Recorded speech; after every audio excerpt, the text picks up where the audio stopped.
see my phone is here right now. I'm not touching anything. So as you can see, the drone is extremely stable indoor. Hello guys, welcome to my channel. Today I want to review the Yuneec Breeze, and I've got the version with the controller. Now this drone has been out for about a bit more than a year, and I watched a few videos before deciding to purchase the drone because it's currently half price. Yes, I got this for $200. So, and even in some places in the US, you can get it for less than $200. So, like I said, before I bought this, I watched a few videos on YouTube, and I was a bit disappointed when I got the drone because there are a few things that nobody talked about. And I have a technical background. I've been building drones for 5 years, and if you see on my channel, there's a drone that I built when my brother bought the Phantom 3, the very first one. That was about 4 years ago. I thought the Phantom 3 was too small, so I built a bigger one, and it's on my channel again. And I have about 10 drones, and one of my jobs was a safety inspector. So my job was to find defects when I was walking into a building. So the first thing I did when I opened the box, within like 1 minute, I saw a few problems, a few very good things, and I want to share my findings with you today. In this video, I'm going to show you the components, what's good and what's bad about them, and I'll do an indoor video to show you what to expect when you fly the Breeze indoor. Then I'll do later on an outdoor video when it's warmer outside, or a few things I want to show you outdoor. I'll have a carbon fiber wrap also on the Breeze. I'll do a video on that soon. And I ordered higher capacity batteries. These are 13% higher than the stock battery. And I'll do also a video on this to see if we will get 13% more flight time. So stay tuned. This is what you get in the box. You get, of course, the drone. You get the controller and the stand for your cell phone. You get a charger. You get one battery. You get spare propellers, and you get a USB cable to charge the controller and also to download your pictures from the drone to your PC. The Breeze comes in this plastic box. As you can see, you can fit the drone, the guards. You have your battery in here, and you can also put a second battery on the side here, as you can see. So it's very nice. You can actually use this box to carry your drone in a backpack that you already have. Let's have a look at the battery first, briefly. This is an 1150 mAh battery. The build quality is excellent. Really, I was impressed when I took the battery out of the drone. When you push the button here, there is a pin. Here you can see that will push the battery out of the drone. It's not intelligent like the DJI battery, but again, this is not a $1,000 drone. So this is totally acceptable. So 5 stars for the battery. Let's look at the charger now. So very nice, like the finish here, you can see the two pieces fit perfectly together. The battery fits well inside. My only comment here is why not put anti-skid rubber feet or rubber pads here, because when you move the cable, like the whole thing moves around. And I don't know why they didn't do that. If I look at one of my cheap chargers for my remote control boats, look, they put rubber pads here. And I have here another charger for the kids' Traxxas trucks.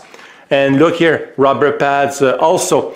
So I bought a set of pads here for $2, and it makes a huge difference. The pads I have are clear, they're not black, but that is fine because the whole thing is white. And now the thing is very sticky on the surface. It doesn't slide all over the place. So I still give the charger 5 stars because it's very well built and the battery fits very well in it. Now let's have a look at the controller. When I took this off of the box, within 10 seconds, I said, wow. Like very nicely built, quality, you can feel the quality. And this is like a mix of a PS4 controller. This is PS4, this is PS4, and Xbox. This is Xbox here, this is Xbox, but move from here to there. The lights are very bright, so you can see outside very well. And it comes with the cell phone holder, and that is the problem.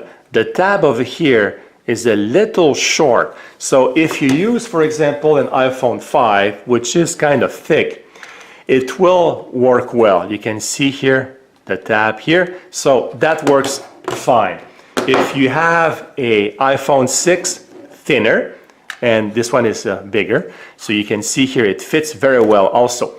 The problem is that when you use a phone with a thicker case, like my Samsung Galaxy S5 here, I have a thicker case, and as you can see, it fits just at the edge of the tab, and actually if I move it a bit, it falls right away. So that's unfortunate, only like a couple of millimeters longer here for the tab. It would have been perfect. So I'll still give it 5 stars for iPhone users and for other people also, but you may have to remove the case on your phone. Finally, let's have a look at the drone. So as you can see, I installed the prop guards. They're very easy to install. There is no screws here. So all you have to do is squeeze a little bit like that and they come out. And to put them back in or back on, you have here a little hole on the side, and then you push the other side and they click right in. So very nice design.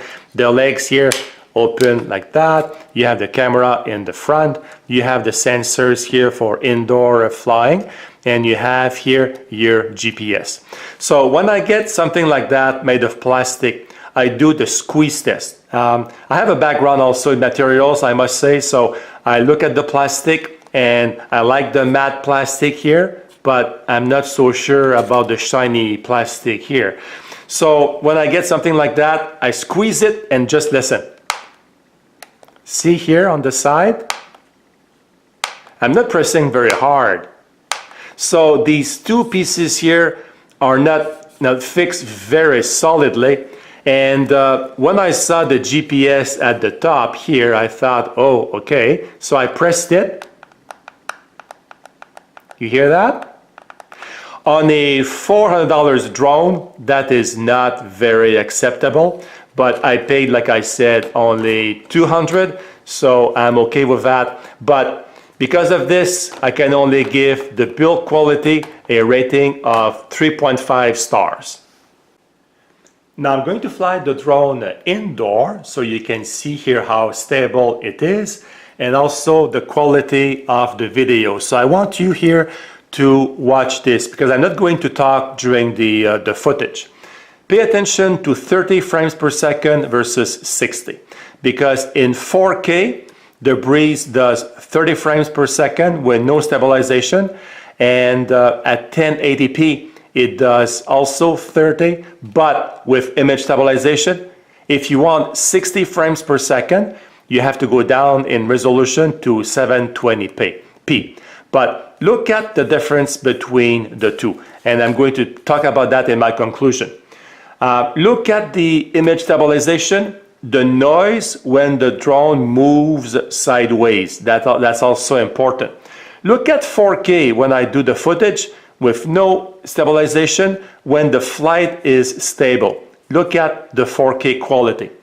And finally, when the camera is tilting up or down, you will see that when the camera is horizon and moving down, it's kind of fine, but when the camera is fully down and back up, it's a little bit jerky, as you will see. So I don't know if this is a problem with my drone or if all cameras on the Breeze are a bit jerky when they move here at the bottom. So let's go to the basement and fly the Breeze.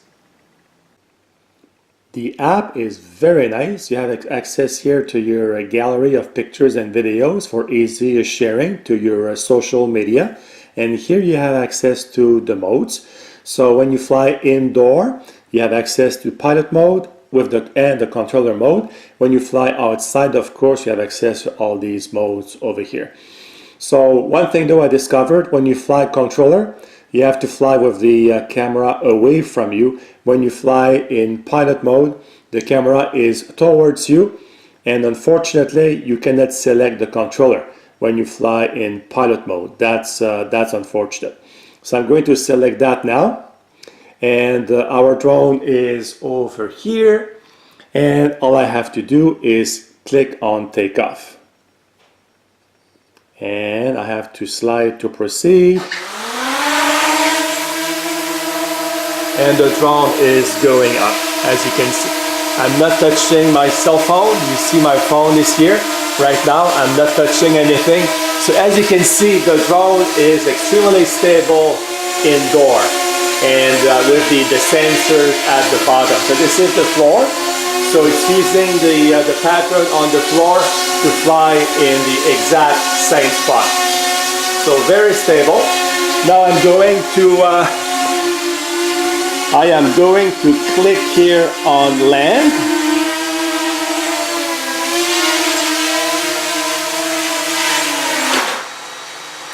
So as simple as that.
My final thoughts for $200, including the controller, this is a no-brainer. It has a GPS, an indoor positioning system, a decent camera. You can do 4K. It's good. I don't know how many people bought the drone when it came out at full price, but around $200, it's a go. So thank you guys for watching. If you have any questions, put them down below. I'll be happy to get back to you. Have a great day. Goodbye.